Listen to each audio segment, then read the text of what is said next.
Oui, bah alors là, supprimer les congés pour relancer l'économie, moi ce que j'ai lu Lucas, c'était juste 1 semaine de vacances en moins prise sur les vacances de Toussaint prochaines, le jeudi de l'Ascension qui serait pas férié. Voilà ce que j'ai lu ce matin.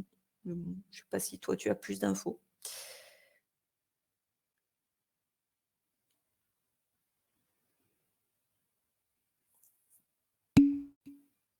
OK. Allez donc le tourisme est mort donc je pense pas, ils vont pas supprimer l'intégralité des congés Lucas, hein, mais juste ils parlaient d'enlever 1 semaine quoi. Moi c'est ce que c'est une des propositions des hommes politiques et Franck pour l'instant c'est juste un projet. D'accord? Sinon, non, sur l'Ascension on se voit pas normalement c'est férié, hein, donc à moins qu'il y ait un changement qui arrive, hein, donc regarde le planning là, il est là, voilà. Donc nous sommes ici le jeudi 7 mai pour ceux qui auraient perdu la notion du temps. La semaine prochaine, comme je vous ai annoncé, on ne se verra pas jeudi parce que Madame Groutot a besoin du créneau de 11 à 12 pour les T6. Donc du coup, puisque j'ai l'habitude de fonctionner avec mes 2 classes de terme, je fais sauter le créneau jeudi 14 mai. Je vous laisserai quand même un petit peu de travail pour ceux qui ont peur de perdre 1 heure de physique, ne vous inquiétez pas. La semaine d'après, c'est pareil, j'ai fait sauter le jeudi puisqu'apparemment c'est le week-end de l'Ascension, hein, donc à voir si c'est modifié, on verra d'ici là, on corrigera. Voilà. OK, allez, on est parti sur ce. On démarre la séance, donc on est sur l'exercice sur le lapin au pays des merveilles. Donc, vous aviez souhaité essayer de vous y frotter tout seul avant qu'on le corrige, donc j'espère que vous avez essayé d'avancer un petit peu. Donc, je vous rappelle l'histoire. On a un lapin qui a rendez-vous devant la reine. Il faut qu'il y soit à 10 heures très précises. Il passe, donc il se déplace en ligne droite à une vitesse phénoménale de valeur 0,9 fois la vitesse de la lumière. Il passe devant Alice et Alice note à ce moment-là qu'il lui reste 10 nanosecondes pour être à l'heure. Donc à ce moment-là, lorsque le lapin passe devant Alice, ça veut dire qu'il est 10 heures moins 10 nanosecondes. La reine, elle, constate que le lapin blanc a 5 nanosecondes de retard, ce qui veut dire que lorsque le lapin est devant la reine, il est 10 heures plus 5 nanosecondes. OK? Le lapin gna-gna tente de se justifier, la reine s'irrite. On suppose que les montres de la reine et d'Alice sont parfaitement synchronisées. La reine et Alice sont immobiles dans le référentiel terrestre, donc toutes les deux sont liées au référentiel terrestre et on mesure le temps avec une horloge, donc synchronisée, qu'on soit au niveau de la reine ou d'Alice. On mesure le temps dans ce référentiel à l'aide d'une horloge. Donc, problématique, était-ce une bonne stratégie de la part du lapin de courir aussi vite compte tenu de l'humeur de la reine? Qu'est-ce que vous me proposez? Allez, j'attends vos retours avant de lancer la résolution de l'exercice.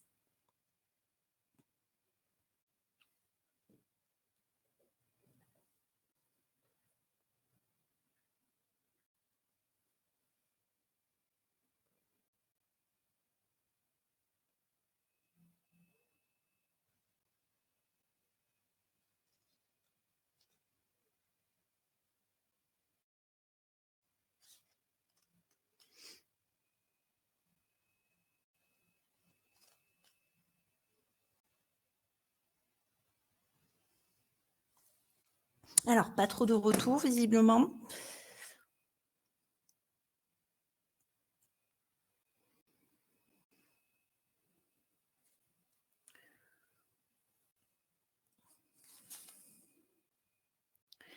Donc, du coup, je démarre la résolution toute seule.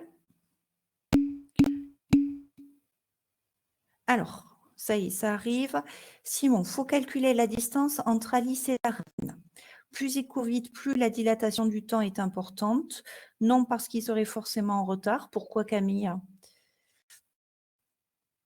Tu vois, il y a marqué « Était-ce une bonne stratégie ?» Donc, je pense que tu réponds, Camille, à la question et tu dis « Non, ce n'est pas une bonne stratégie parce qu'il serait forcément en retard. » Donc ça, alors, Riyad, mauvaise strat, je pense. Alors, le « je pense » n'a pas vraiment de poids hein, s'il est derrière justifié par quelques petits calculs.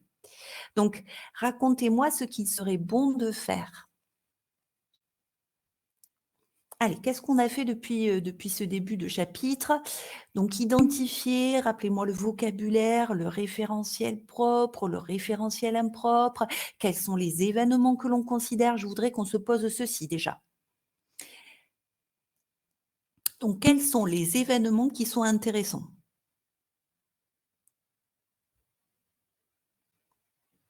Alors pour cibler, identifier les événements intéressants, on se demande qu'est-ce qui va déclencher le chronomètre, qu'est-ce qui va arrêter le chronomètre? D'accord? Qu'est-ce que je mesure comme durée? La durée entre quoi et quoi?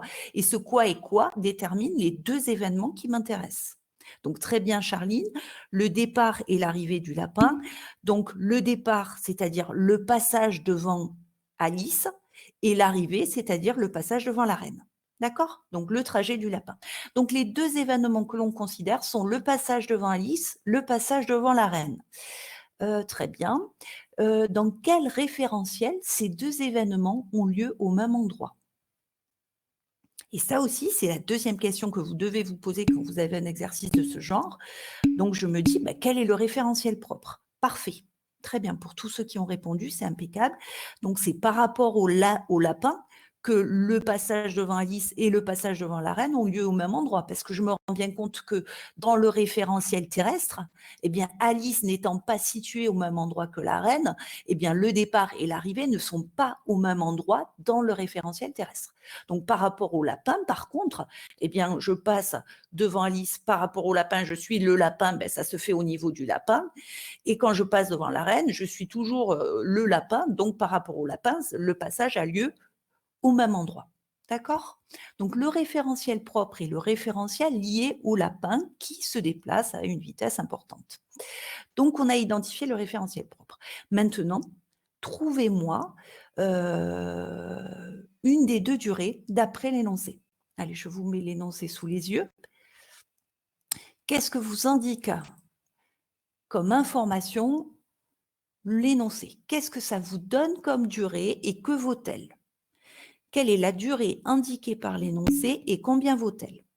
Très bien pour Chloé, on a 15 nanosecondes.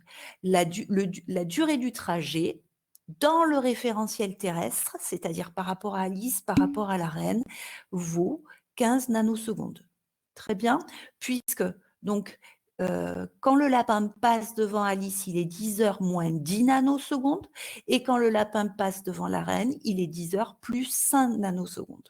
Donc le voyage, le trajet a duré 5 plus 10 égale 15 nanosecondes. Très bien, Simon. Vu qu'on a maintenant le delta TM, c'est-à-dire la durée mesurée dans le référentiel impropre, on va pouvoir en déduire, grâce à la relation, l'unique relation qu'il y a dans ce chapitre, la durée dans le référentiel propre, c'est-à-dire la durée d'après le lapin. Et on sait de toute manière, est-ce qu'elle sera plus courte ou plus longue? Si on fait abstraction de la réponse de Simon. Plus courte, plus longue, mince, Riyad. Alors, la durée dans le référentiel propre sera forcément plus courte parce que c'est une durée propre et que d'après la relation delta Tm égale gamma delta Tp, comme gamma est plus grand que 1, delta Tm est plus grand que delta Tp, comme delta Tm vaut 15 nanosecondes, delta Tp sera forcément plus court. C'est le phénomène, rappelez-vous, de dilatation des durées dans le référentiel impropre. Donc forcément, il faut que je trouve plus court. Et pour le calculer, ben, je fais mon petit calcul dont j'ai l'habitude. D'accord? Donc il y en a qui m'ont donné déjà la réponse. Je vais quand même prendre le temps de le faire avec vous. Donc delta Tm égale gamma delta Tp égale 1 sur racine de 1 moins V carré sur C carré delta Tp. OK, je cherche delta Tp puisque j'ai delta Tm. Allez, donc je ne vais pas vous laisser écrire parce que c'est super compliqué à écrire. Pour isoler delta Tp, je vois qu'il va falloir que je multiplie les 2 membres par racine de 1 moins V carré sur C2. Donc si je multiplie par racine de 1 moins V2 sur C2 à droite et à gauche, à droite, ça va se simplifier et il restera ceci. Donc ça, j'espère que c'est bon pour tout le monde. Donc il suffisait de faire ceci pour trouver le delta TP. Donc, je fais l'application numérique en faisant donc racine de 1 moins. Alors, c'était 0,9C, la vitesse du lapin, sur C au carré, fois 15 nanosecondes. Je ne m'embête pas, je reste en nanosecondes. Là, je vois que C se simplifie. Ça revient à faire 1 moins 0,9 au carré fois 15. Et vous trouvez effectivement ce qu'avait dit Simon au-dessus, 6,5 nanosecondes. OK ? Donc, ce lapin, et on a le droit, hein, on est dans Alice au pays des merveilles, on a le droit d'imaginer ce que l'on souhaite. Donc, effectivement, ce lapin est ultra rapide et il parcourt la distance qui sépare Alice de la reine en 6,5 nanosecondes. Ça, c'est la durée propre. Donc, de son point de vue, il n'a mis que 6,5 nanosecondes. Donc, comme il est passé à 10 heures moins 10 nanosecondes devant Alice, forcément, il arrive devant la reine. Pour lui, il est 10 heures moins 3,5 nanosecondes. Donc, pour lui, il est à l'heure. D'accord ? Il ne comprend pas que la reine puisse être en colère parce que, soi-disant, il sera en retard de 5 nanosecondes. Donc, de son point de vue, hein, dans son référentiel à lui, il ne s'est écoulé que 6,5 nanosecondes. Donc, voilà. Ça, déjà, on a commencé à répondre à une partie de la question. Mais la question va plus loin. Alors, elle était bizarrement posée, cette question. Hein, ça allait avec le contexte du pays des merveilles. Bref. La question est, je vous la remets sous les yeux, est-ce une bonne stratégie de la part du lapin de courir aussi vite? Alors donc, on a calculé qu'il n'était pas en retard de son point de vue, mais du point de vue de la reine, il est en retard. Alors, est-ce que c'était une bonne stratégie de courir aussi vite? C'est ça qu'il faut maintenant essayer de comprendre. Est-ce que je ne peux pas aller plus loin? Comment aller plus loin? Qu'est-ce que vous me proposez? Je n'ai pas lu. Il aurait pu réduire la dilatation. Il faut calculer la distance entre Alice et la reine. Donc, ça y est, OK, Simon, là, je valide. Tu l'avais, je crois, écrit plus haut. Donc, effectivement, on va calculer la distance entre Alice et la reine. Alors, comment on calcule la distance entre Alice et la reine?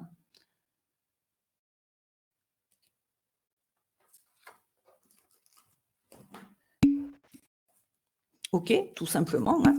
V fois T, alors mieux V fois delta T.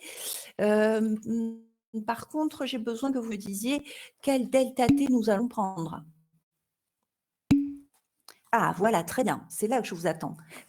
C'est ça qui est intéressant. Quel delta T je prends? Alors, vous me proposez, il faut choisir le TM, Simon me dit. Effectivement, vu que je suis dans le référentiel terrestre, hein, d'accord, je veux chercher la distance qui sépare donc Alice de la reine dans le référentiel terrestre. Je vais calculer la distance qui sépare les deux en faisant V fois delta TM. Je ne sais pas si vous voyez, je peux peut-être essayer de grossir plus, mais voici donc D égale V fois delta TM. D'accord? Donc, ça fait 0,9 fois C fois delta TM. Donc là, je vais calculer la distance qui sépare Alice de la reine et je suis dans le référentiel terrestre. C'est bien Simon, tu l'avoues, c'est pas grave. Je me doute bien que c'est une difficulté pour beaucoup d'entre vous, si ce n'est la plupart, voire la grande majorité. Comment calculer la distance qui sépare les deux? Je pars toujours avec la formule que je connais, hein, V fois delta T, et là je me dis, ok, bon, c'est quel delta T? Donc la distance, elle paralyse de la reine, je suis dans le référentiel terrestre, je vais donc prendre le delta TM, ok? Et ensuite, je vais me calculer. Donc ça, c'était pas évident de savoir qu'on pouvait faire ça, hein, mais l'idée c'est, alors Chloé dit pourquoi on a pris delta TM? Parce qu'on s'intéresse à ce qui se passe dans le référentiel terrestre. La distance qu'il a parcourue, c'est par rapport au référentiel terrestre. D'accord? Sinon, par rapport au référentiel du lapin, la distance serait nulle. Donc, par rapport au référentiel terrestre, le lapin s'est déplacé de Alice vers la reine. Donc, pour avoir cette distance, on fait V fois delta TM. Pour ensuite, du coup, calculer la vitesse, avec plaisir, pour calculer maintenant la vitesse qu'aurait dû avoir le lapin pour arriver à l'heure. D'accord?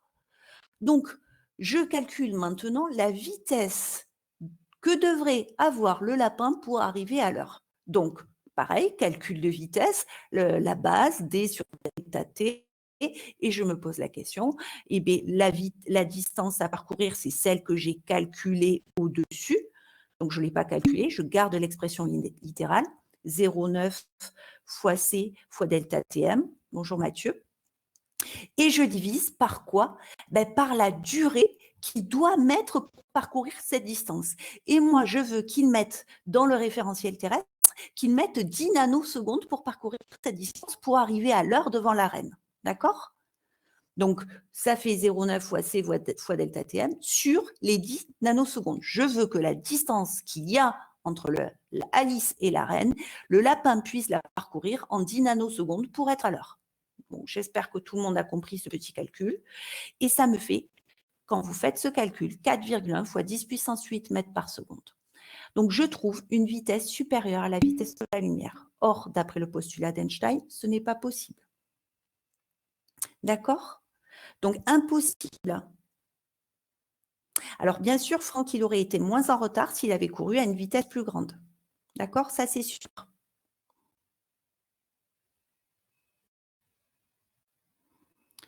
Donc, là, je vois que malgré tout, s'il avait fallu qu'il parcourt cette distance en 10 nanosecondes, il aurait dû avoir une vitesse supérieure à la vitesse de la lumière. Ce n'est pas possible. Donc, du coup, maintenant, on comprend comment a été formulée la question.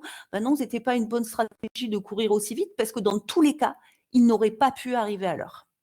OK? Donc, il ne pouvait pas courir beaucoup plus vite. Et pour être à l'heure, il aurait fallu qu'il court plus vite que la vitesse de la lumière. Ce n'est pas possible. D'accord? Donc, j'espère que cet exercice est compris. La difficulté de l'exercice résidait dans le fait qu'il n'y avait pas de question intermédiaire. On vous balançait ça directement, débrouille-toi. D'accord? C'est vrai, Riyad. C'est vrai, Riyad. Qu'est-ce qu'il ne faut pas faire pour échapper à la colère de la reine? Tu essaies de trouver tous les moyens possibles, Riyad. Alors, donc, ceci étant, je reviens sur les exercices que je vous avais demandé de faire pour aujourd'hui. J'espère que c'est à peu près clair. Je crois que vous avez le corrigé dans mon cours. Hein, je crois bien qu'il y est. Donc, ça, vous l'aviez. De la même façon que la correction des exercices que je vais faire là maintenant avec vous, vous l'aviez aussi dans le cours sur le NT. J'espère que vous avez quand même essayé de jouer le jeu et de le faire sans. Allez, donc on s'y met. Exercice 17, page, je ne sais plus combien, 180, non, 17 pages, non, j'en sais rien. Quelle est la page des exos? 100, 200, 199, un truc comme ça. Alors, un long voyage. Proxima du Centaure, donc on est sur un exercice plus classique hein, avec des questions. D'accord? Donc ça, autant Alice et le pays des merveilles, là, c'était un petit peu, on va dire, anecdotique. Autant là, c'est le genre d'exo classique qu'il faut savoir résoudre. Alors, Proxima du Centaure, l'étoile la plus proche du système solaire, se situe à 4,2 années-lumière de la Terre. Calculée, la durée mesurée sur Terre nécessaire à une fusée se déplaçant à la vitesse de 10 puissance 4 mètres par seconde pour atteindre l'étoile. Alors, première remarque, vous voyez que la vitesse est donnée sans chiffre significatif, carrément. Hein. D'accord? Donc, on se dit bien que dans l'exo, encore une fois, on ne tiendra pas compte des chiffres significatifs. Il n'est pas fait pour ça. Donc, on me demande de calculer une durée mesurée sur la Terre, donc dans le référentiel terrestre, nécessaire à la fusée qui se déplace à cette vitesse-là. Dites-moi comment nous faisons.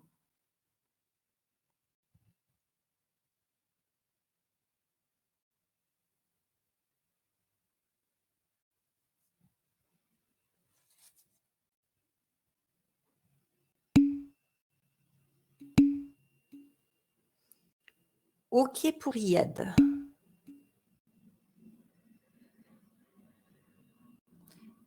Donc, on fait delta T égale D sur V.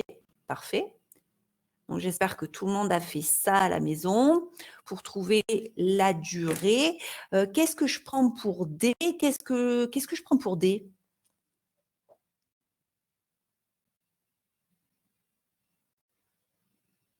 Avant que je fasse apparaître la correction, dites-moi combien je vais prendre pour D. Alors, 4,2 années-lumière. Donc ça, c'est bien pour Riyad et Anouar. La distance, c'est bien une année-lumière, c'est bien une unité de distance. Mais Chloé a raison, il va falloir le convertir en mètres, sinon on va avoir un problème d'homogénéité dans la relation. On ne peut pas faire année-lumière sur mètres par seconde, ça ne sera pas correct, d'accord? Donc il faut bien se mettre en mètres. Comment basculer de l'année de lumière en mètres? Rappelez-moi quelle est la définition, s'il vous plaît, de l'année-lumière, vue en classe de seconde, du coup, et qu'il faut absolument avoir en tête à n'importe quel moment. Je dois pouvoir retrouver à combien de mètres équivaut une année-lumière. Très bien, Victor. Une année-lumière, c'est la distance parcourue par la lumière, je vais rajouter dans le vide, en une année. Très bien. Et alors, comment la calculons-nous, Victor? Vous n'êtes pas censé savoir, tiens, ça vaut tant. Il faut savoir le recalculer.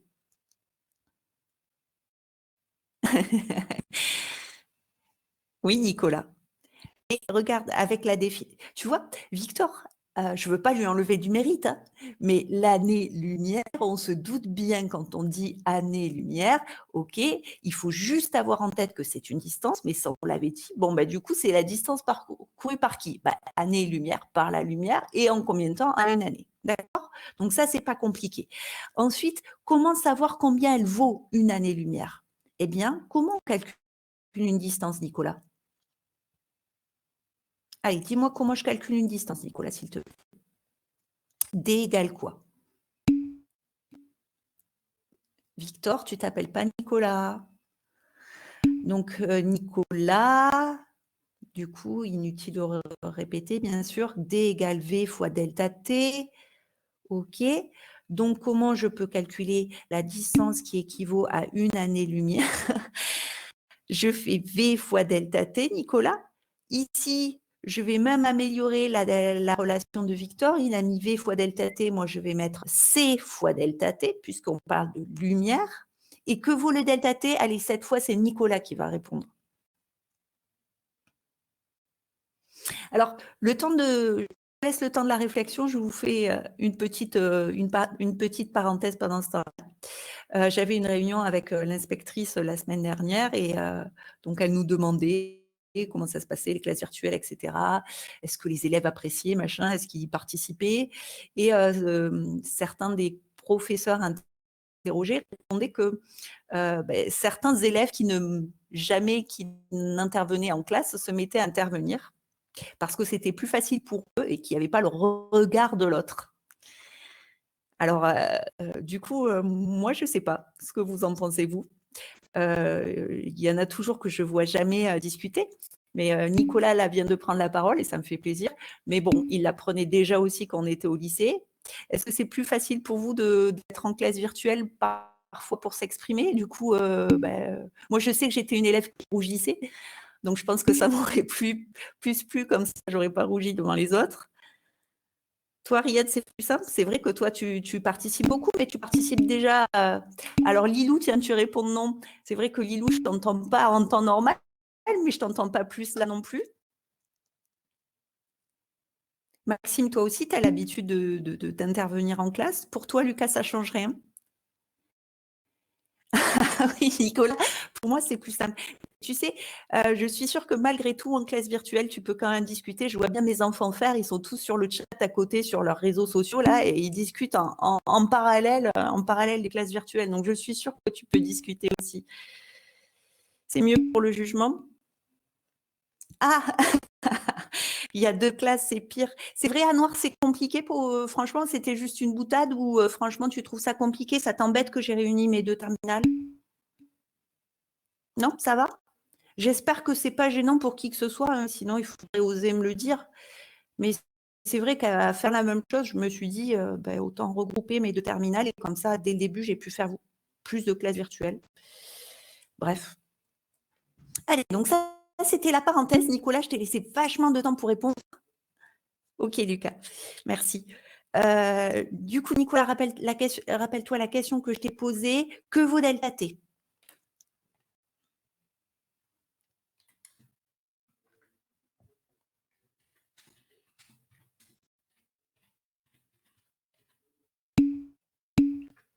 Donc, une année-lumière, c'est C fois delta T, d'accord? Et moi, je veux savoir que vaut delta T.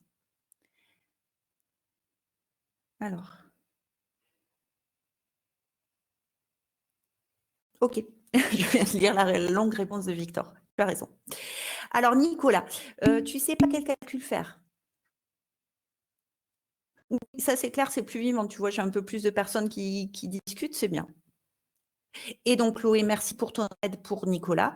Faut transformer 1 an en secondes. Effectivement, puisqu'une année-lumière, c'est la distance parcourue par la lumière en une année, eh bien je me pose la question, quelle distance a parcouru la lumière en une année? Donc je utilise la formule C fois delta T. Donc C, c'est 3 10 puissance 8 fois delta T. Eh bien, que vaut delta T? Delta T, c'est 1 an, mais il faut le mettre en secondes. D'accord? Alors peut-être qu'il faut que je partage. Je vois que c'est peut-être pas évident. Donc 2 secondes, une année-lumière, c'est une distance. Ça, essayez vraiment tous de le retenir. Hein, c'est de la culture, une année-lumière. Attention, c'est pas parce qu'il y a an que c'est une unité de durée, de temps. Donc j'utilise la formule C fois delta T, puisqu'ici je parle de la lumière, donc c'est C, et je remplace par les valeurs. 3,0010 puissance 8, ce que je dois savoir, fois delta T, c'est 1 an. Sauf que si C est en mètres par seconde, il faut que delta T soit en secondes pour avoir une année-lumière en mètres. D'accord? Donc, je mets 1 an en secondes. Et pour savoir combien vaut 1 an en secondes, je me dis que dans 1 an, j'ai 365 jours. Attention, Riyad, tu oublies quelque chose. 365 jours. Dans un jour, j'ai 24 heures et dans une heure, j'ai 3600 secondes. OK? Voilà votre calcul. Alors, les puristes pourraient me dire, attention, madame, dans une année, il n'y a pas vraiment 365 jours. Effectivement, avant, il y a quelques années, j'écrivais 365,25. À force de voir que dans les corrigés du bac, ils écrivent 365, j'ai oublié mon virgule 25. Mais effectivement, si vous le savez, on ne pourra surtout pas vous reprocher d'avoir mis 365,25. Hein, donc, c'est le fait d'avoir une année bissextile tous les 4 ans, c'est-à-dire d'avoir une année qui est 366 jours. Donc, en moyenne, ça fait une année de 365,25. Bref, quand vous faites ce calcul, de mémoire, je pense, 9,46, 10 puissance, tiens, j'ai un petit doute, 10 puissance 15, oui, 15, 10 puissance 15 mètres. Voilà comment on trouve une année-lumière en mètres. OK?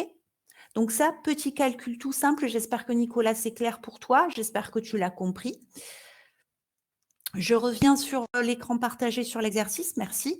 Donc, le calcul à faire, du coup, pour répondre à Riyad, attention, tu t'étais trompé, le 4,2 pour l'instant n'a rien à faire là.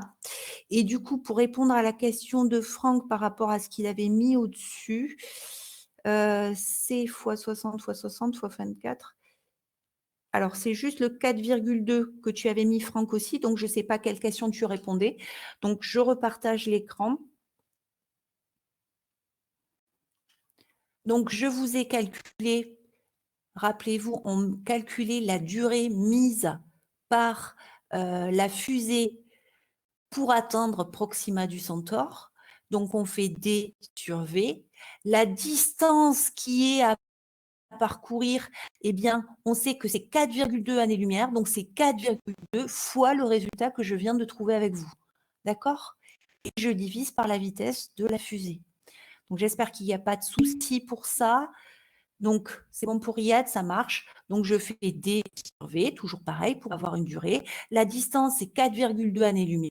Donc, c'est 4,2 fois ce que vaut une année-lumière en mètres. Et je vous ai fait le calcul ici dessous. Et je divise par la vitesse de la fusée.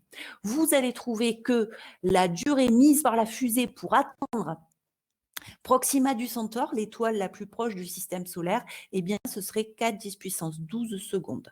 Ce qui veut dire 1,3 10 puissance 5 ans. J'espère que tout le monde sait convertir des secondes en années. D'accord? Pensez que vous avez le petit produit en croix qui vous aide. Vous savez que 3600 secondes, c'est 1 heure. Donc, petit à petit, vous remontez. Combien ça fait en heure? Donc, en fait, pour avoir ce résultat en années, écoutez bien ce que j'ai fait. J'ai pris donc 4 10 puissance 12. Ça, c'est des secondes. Je divise par 3600. Hop, j'ai un résultat en heures. Je divise par 24, j'ai un résultat en jours.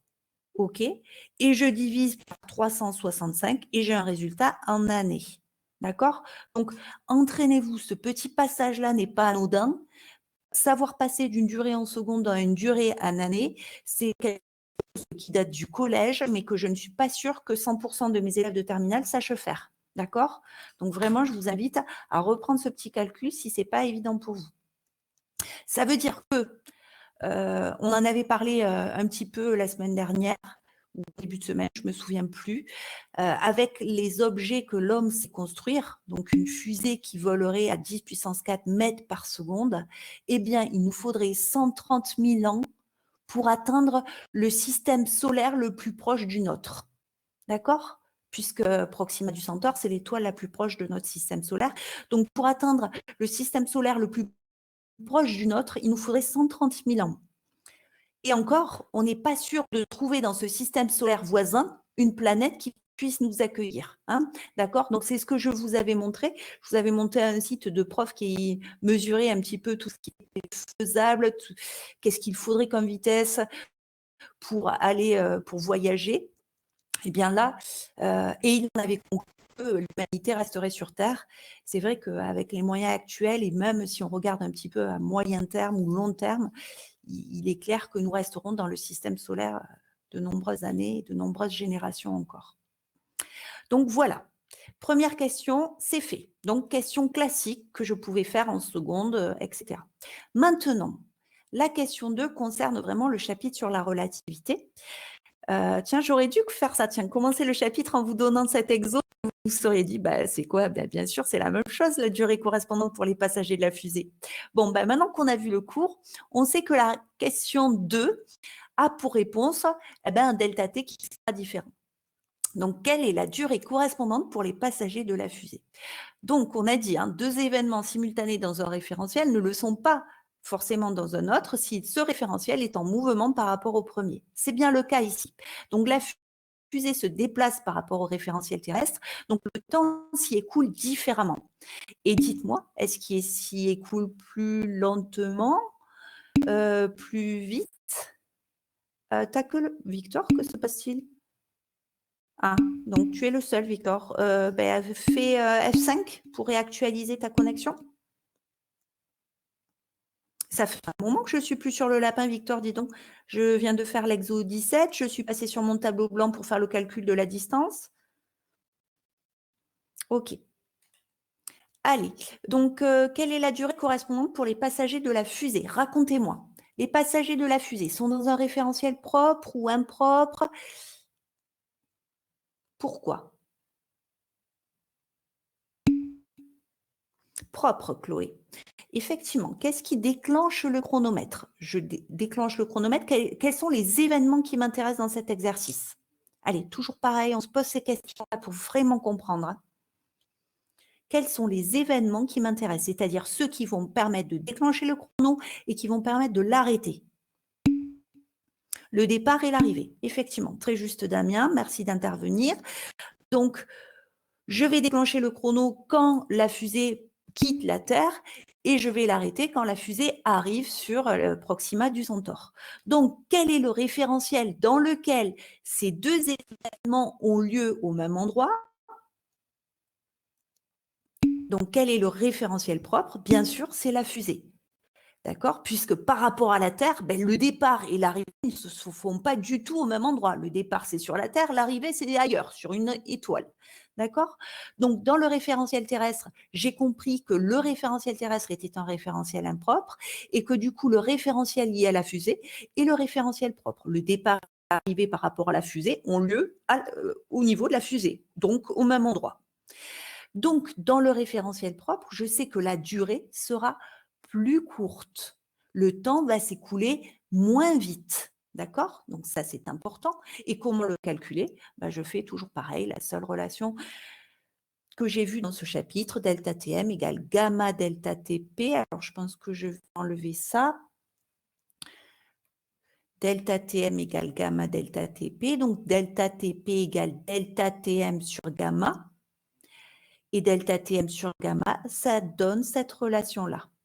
D'accord? J'espère que vous l'avez fait. Si vous ne l'avez pas fait, si vous avez besoin que je vous détaille plus ou que je sur le tableau, il n'y a pas de souci, je suis là pour ça. Hein. Donc, n'hésitez pas à le dire.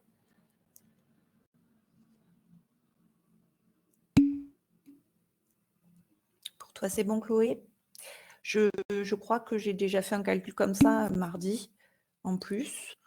Donc, delta TP égale delta TM sur gamma, donc delta TM sur 1 sur racine 2, donc A sur B sur C sur D égale A sur B fois D sur C. C'est pour ça que la racine se trouve au numérateur. Donc ensuite, je n'ai plus qu'à remplacer par les valeurs. Le delta TM, je le garde en secondes, 4,010 puissance 12 secondes. 1 moins V, donc j'ai été obligée de mettre un chiffre significatif à la vitesse. Hein, donc 10 puissance 4, il est écrit ici, j'ai mis 1 10 puissance 4 sur 3 10 puissance 8, le tout au carré. Vraiment, je vous engage à faire ces calculs avec la calculatrice. Ce n'est pas évident de ne pas se planter sans rien oublier. D'accord? Et on trouve 4,010 puissance 12 secondes. Autrement dit, la durée correspondante pour les passagers de la fusée, c'est la même que la durée ressentie sur Terre, mesurée sur Terre. Le temps s'est écoulé de la même façon. Alors, qui peut justifier? Pourquoi on ne voit pas de différence dans la durée?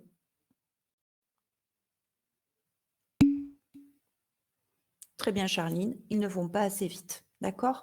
C'est-à-dire que les engins humains qui peuvent donc voyager à 10 puissance 4 mètres par seconde, c'est déjà une prouesse technologique. Hein.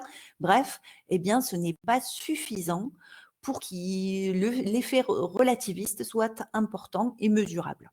D'accord? Donc, on trouve la même durée. Donc, du coup, la question 3 a du sens. Bon, ben, à quelle vitesse devrait aller la fusée pour que les passagers n'aient vieilli que d'un an à l'issue du voyage? Vous vous rendez compte, hein? Là, ils ont vieilli de 126 000 ans, 130 000 ans. OK?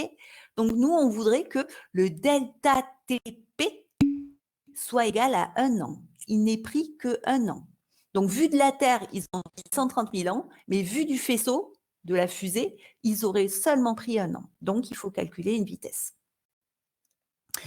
Toi, tu as trouvé ça, Franck? 4,2 fois 10 exposant 30. Tu t'es trompé, Franck. Tu t'es trompé et je comprends pourquoi, hein, parce que le calcul est difficile. Le calcul est long et difficile. Donc, je vais le faire avec vous. Je vais prendre le temps de le faire avec vous sur le tableau. D'accord?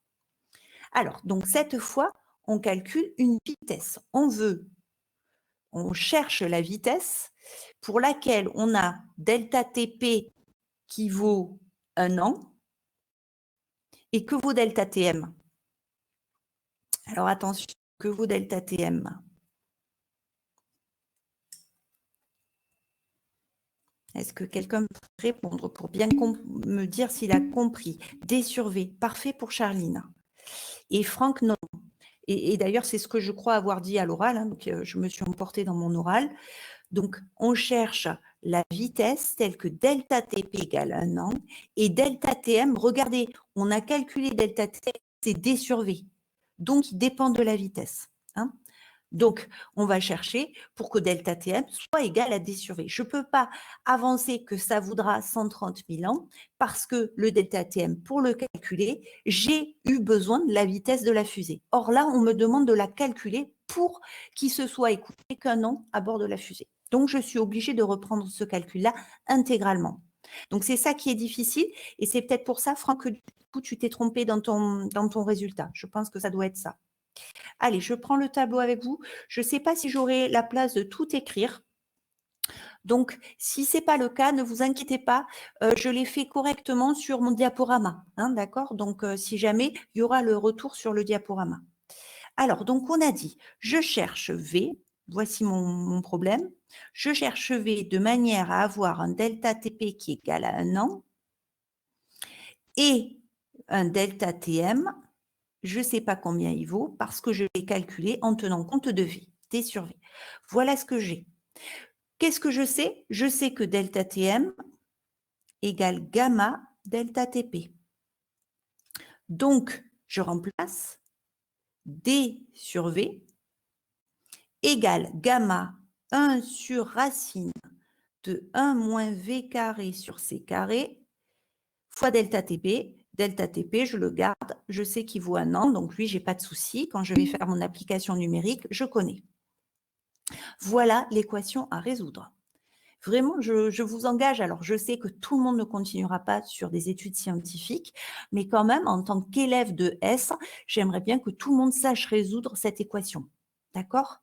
Elle est un peu costaud, mais vous avez tous les outils mathématiques pour y arriver. Donc, je veux bien le faire moi, mais j'aurais aimé que vous le fassiez de votre côté. Vu qu'il faut… Alors, attends, je n'ai pas lu. Vu qu'il faut 4,2 années à la lumière pour le faire, on ne peut pas le faire en 1 an.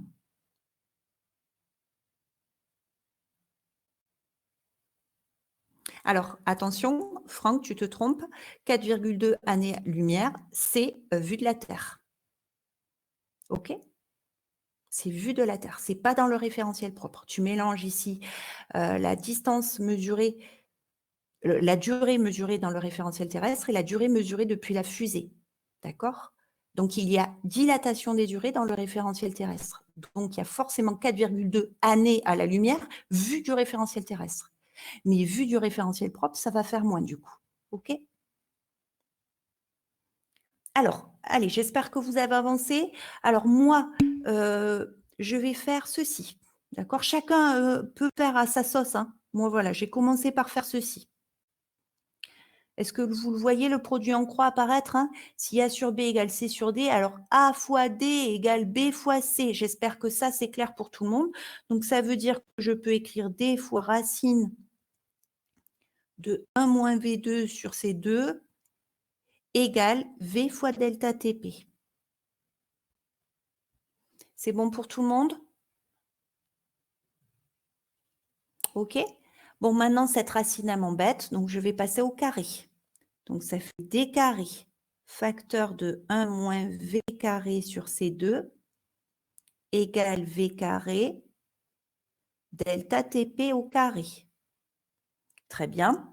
Et maintenant, je veux un V égal. Donc, il faut que je mette du même côté tout ce qui concerne la vitesse. Donc, je vois que j'ai de la vitesse dans le membre de gauche, la vitesse dans le membre de droite. Donc, je vais développer ce que j'ai à gauche. Ça fait D carré moins D carré sur C carré V carré égale V carré delta TP carré. Je suis désolée, hein, mes carrés, on ne les voit pas bien. OK? Voilà, j'ai développé. Et maintenant, je vais mettre tout ce qui concerne V carré du même côté. Donc, j'ai D carré égale V carré facteur de, alors j'ai du delta TP carré, c'est ce que j'avais à droite, et arrive de la gauche le moins D carré sur C carré qui devient plus D carré sur C carré. Voilà. Maintenant, j'ai plus qu'à diviser les deux membres par delta TP carré plus D carré sur C carré. Comme ça, ici, ça va disparaître et ça va apparaître de l'autre côté. V carré est donc égal à D carré sur delta TP carré plus D carré sur C carré. OK? Et maintenant, j'ai plus qu'à enlever le carré en prenant la racine. Et vous avez votre résultat. D'accord? Alors, on peut le simplifier. Moi, je suis allée plus loin dans le corrigé. J'ai tout divisé par D carré à droite. D'accord? Sous la racine, j'ai tout divisé par D carré. Donc, si je divise par D carré, suivez, je vais changer de couleur comme ça. Je divise par D carré. Donc, tout divisé par D carré. Ici, ça fait D carré sur D carré, ça fait 1. Ici, c'est juste, ça fait sur D carré. Et ici, ça se simplifie. Il reste 1 sur C carré. D'accord? Donc, voilà ce que j'ai fait. Vous n'êtes pas obligé d'aller jusque-là. Hein. Déjà, on avait isolé V égale, donc c'était suffisant. Est-ce qu'il y a des questions?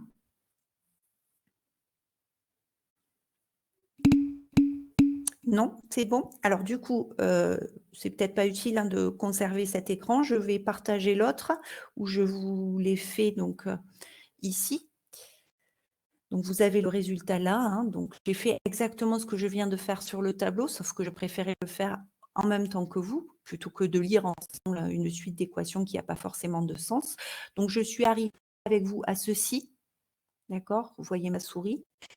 Je suis arrivée à ceci, et là, j'ai mis des carrés en facteur en bas pour diviser tout par des carrés, ce que je vous expliquais.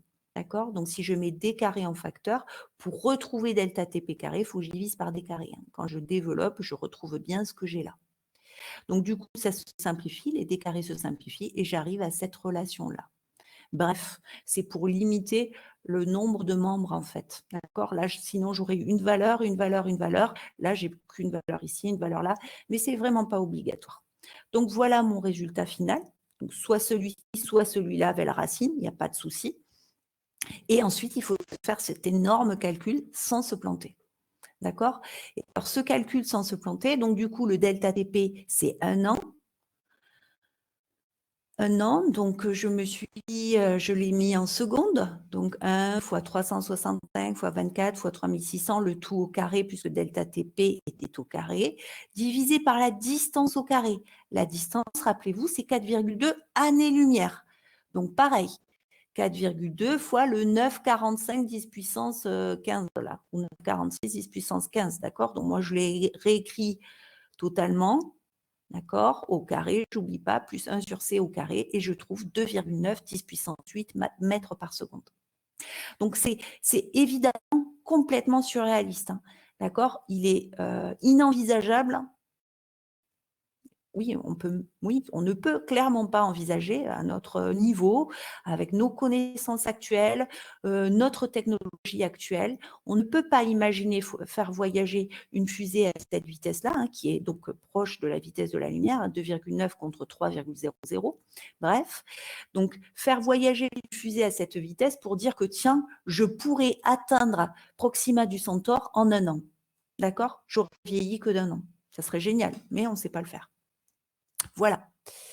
Alors, j'entends déjà certains qui pourraient se dire, et je pense qu'élèves, j'aurais pu penser la même chose, à quoi ça sert qu'on fasse tous ces exos alors que du coup, ça ne sert à rien, c'est pas réaliste, etc. Donc, c'est vrai qu'on vous fait faire ces exercices-là qui, effectivement, n'ont pas de caractère concret. Par contre, ce qui est très, très important, et c'est pour ça qu'on l'a mis dans le niveau terminal, ce chapitre relativité, c'est que comprendre que ces effets relativistes, qu'effectivement on ne peut pas mesurer là dans la vie de tous les jours, ils sont quand même essentiels pour qu'on puisse faire fonctionner, donc on l'a vu, hein, l'activité sur le GPS, pour faire fonctionner les GPS convenablement. Hein, du fait que les satellites sont en mouvement par rapport à la Terre, eh bien, ces effets relativistes qui sont très, très, très, très petits, qui se mesurent à 10-12 secondes, eh bien, sur un calcul de distance, ce 10-12 secondes apparaît avec une erreur importante, si je ne le corrige pas. D'accord? Donc, j'espère que vous aurez au moins retenu ça. Et ensuite, faire les exercices, ça permet de s'approprier un petit peu cette relation delta TM égale gamma delta TP qu'on a utilisée aussi pour les satellites et le GPS dans l'activité d'octroi. D'accord? Alors, du coup, pour continuer avec les exercices un petit peu surréalistes, on va maintenant passer dans la ville étrange imaginée par Monsieur Gameau. Est-ce que c'est ça? Je pense que oui. OK. Alors, vous aviez donc un autre exercice, le numéro 32 à faire. Je l'ai choisi parce qu'il est assez simple. Il est même très simple. C'est le truc à savoir faire. D'accord? Alors, promenade à vélo. On va vite le corriger, je vois le temps qui tourne, ne vous inquiétez pas, je ne vais pas déborder beaucoup. Alors, promenade à vélo, on vous raconte qu'on a une ville étrange, hein, on est à nouveau dans Alice au Pays des Merveilles.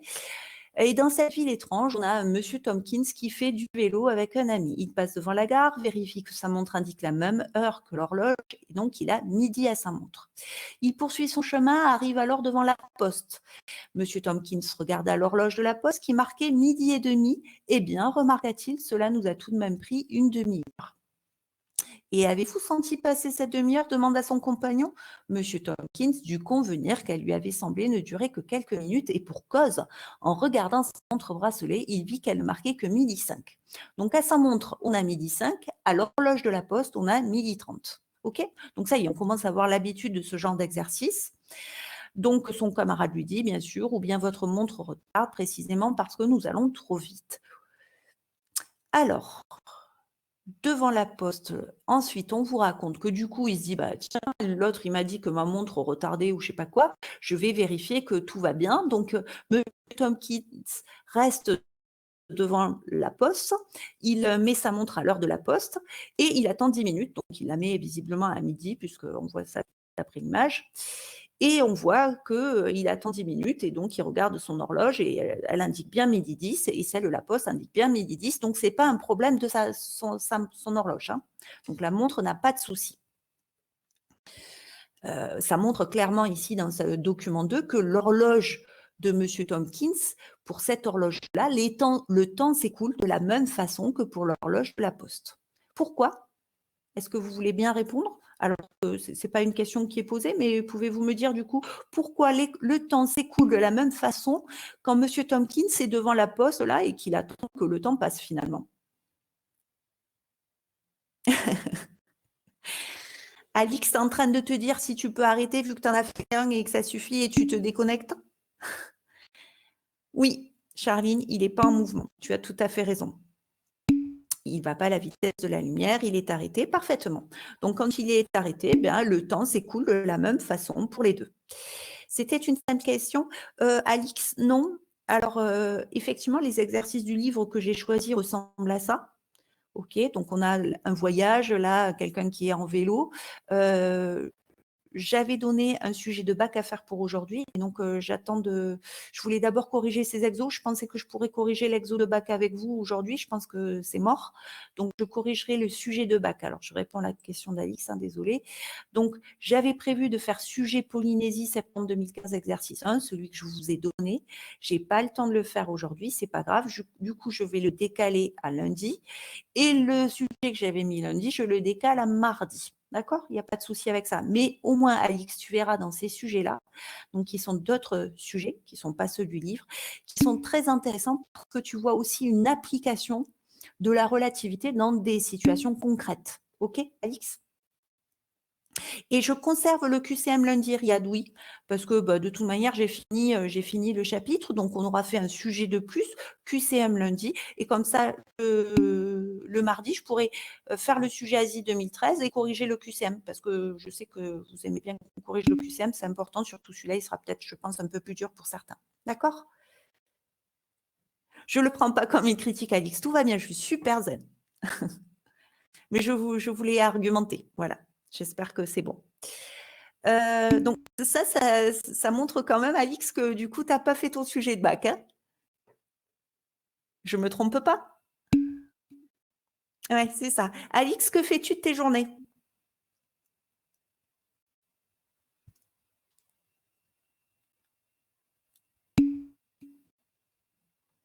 Alix, tu ne devrais pas me dire ça. Tu sais que je dois écrire une appréciation à la fin du mois de juin.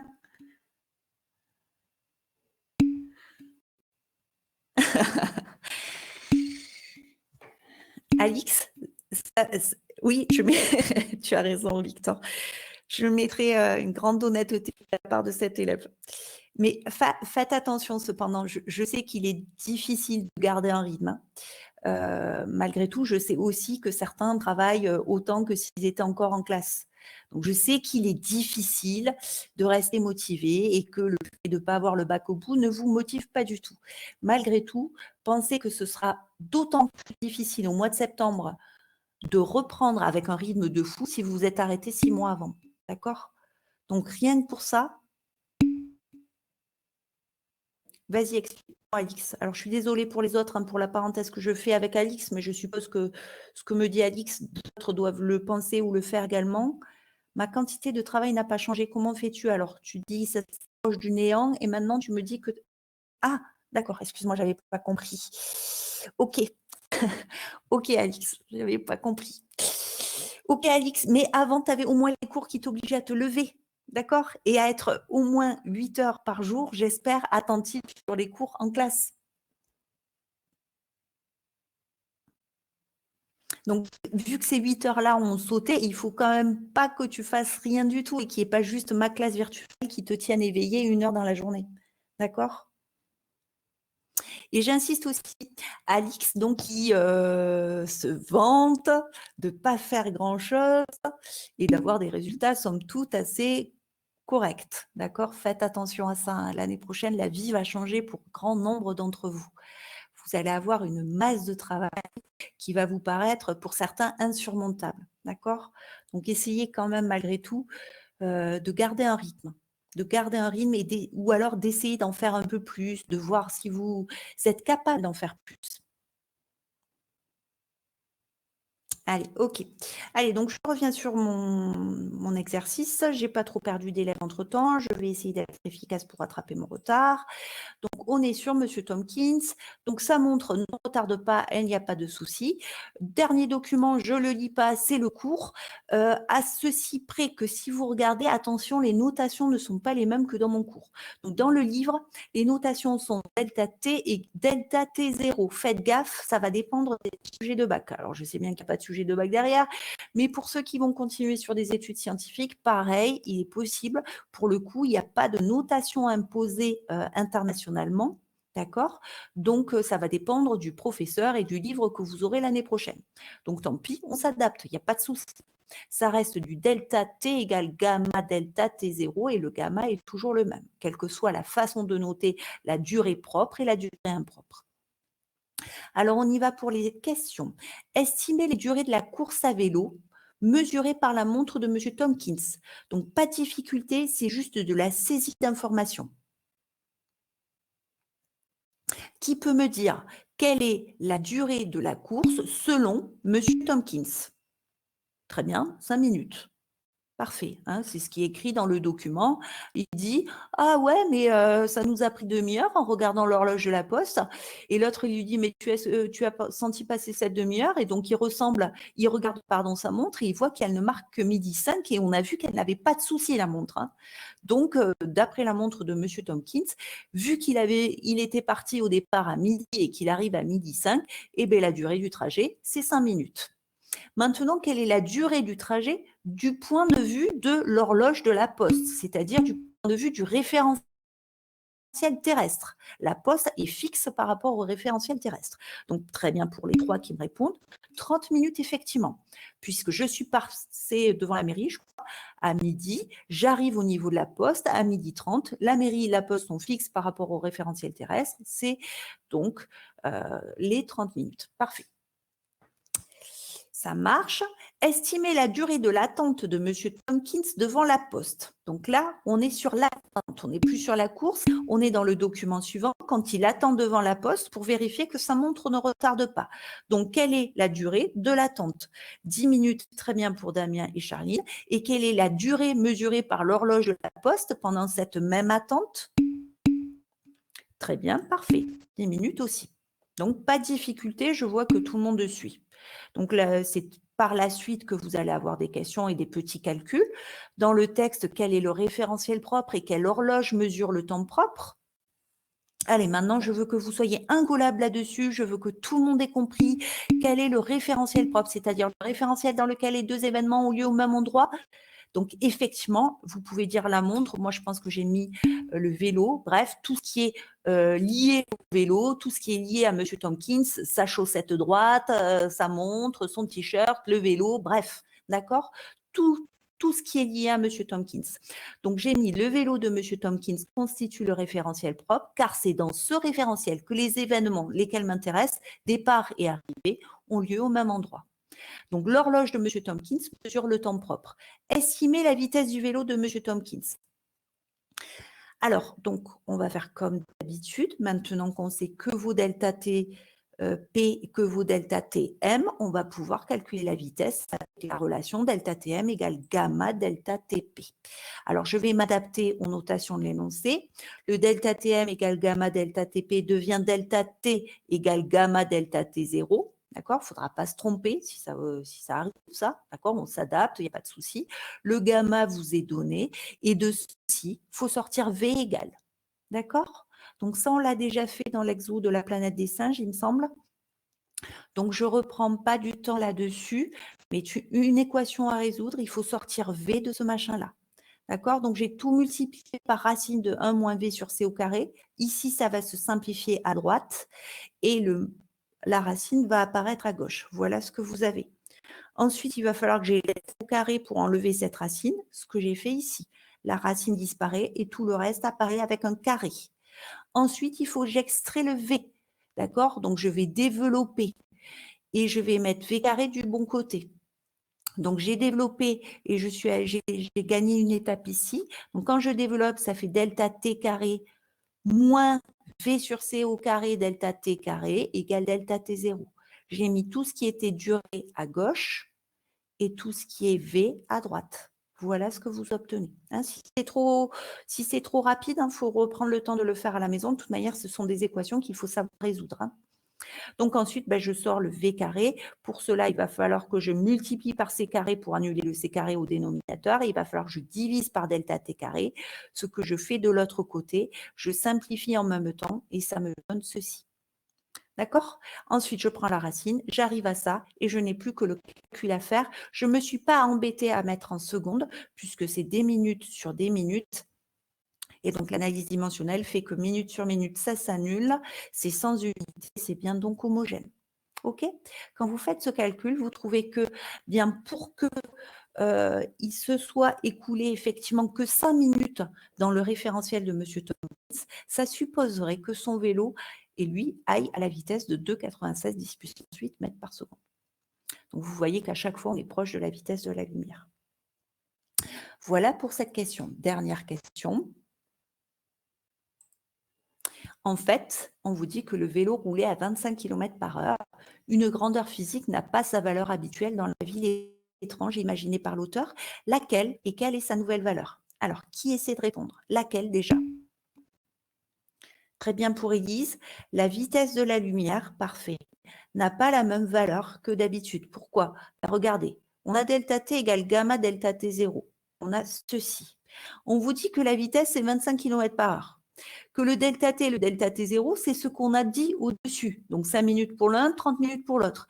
Donc si V ne peut pas prendre cette valeur astronomique, eh bien ça veut juste dire que la seule variable qui reste dans cette relation, c'est C, qui n'aurait pas la même valeur que d'habitude. Donc dans ce monde étrange imaginé par l'auteur, la lumière ne se déplace pas à 3 10 puissance 8 mètres par seconde, mais elle se déplace à quelle valeur alors? Est-ce que ça, vous avez su répondre? Combien il y en a qui me diraient donc, qui me renvoient un retour? Qui a su faire la fin de l'exo et me trouver quelle serait du coup la vitesse de la lumière dans ce étrange? Pour valider les durées mesurées et la vitesse du vélo.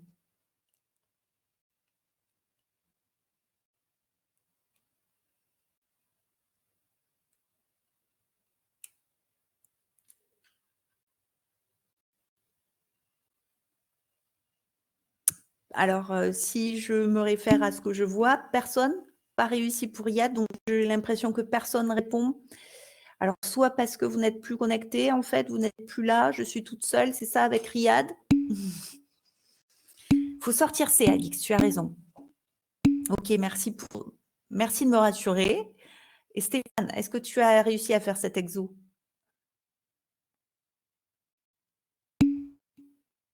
Et est-ce que tu le prends avec la correction?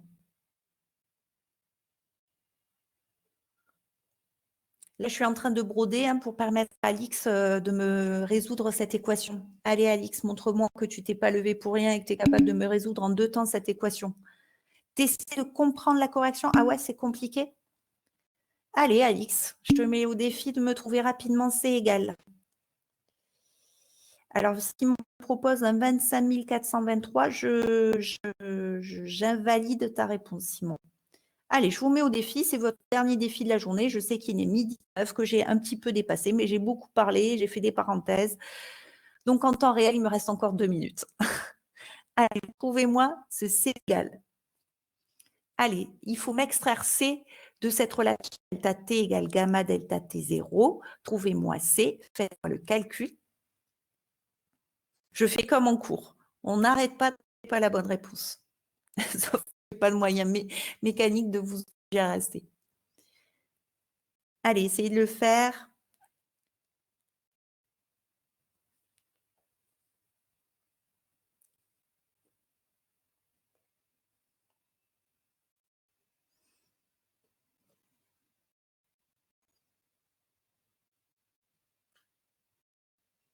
Allez, il y en a qui ont abandonné, qui sont partis. Je compte sur ceux qui restent pour me trouver un C égal et me faire le calcul.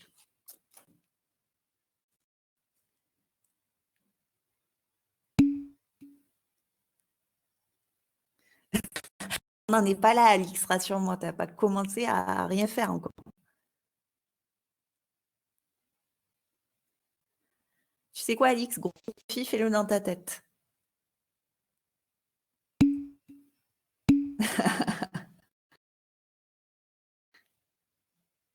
Ça marche, Victor, bon appétit.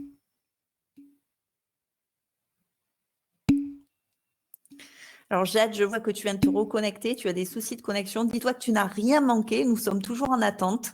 Alix nous a toujours pas résolu cette équation.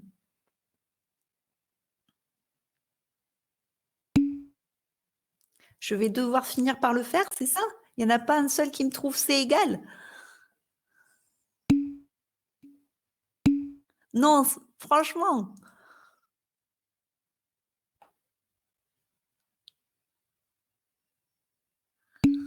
Ah, j'aimerais vous voir, j'aimerais vous voir. Je suis sûre qu'il y en a qui doivent être au taquet sur le feuille et essayer de résoudre. J'espère. J'espère que je me fais pas un film.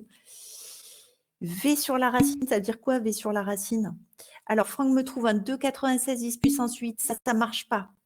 Non, ça ne marche pas. Franck, tu te doutes bien que on a trouvé que la vitesse du vélo, c'était genre 2,96 puissance 8 mètres par seconde. C'était énorme.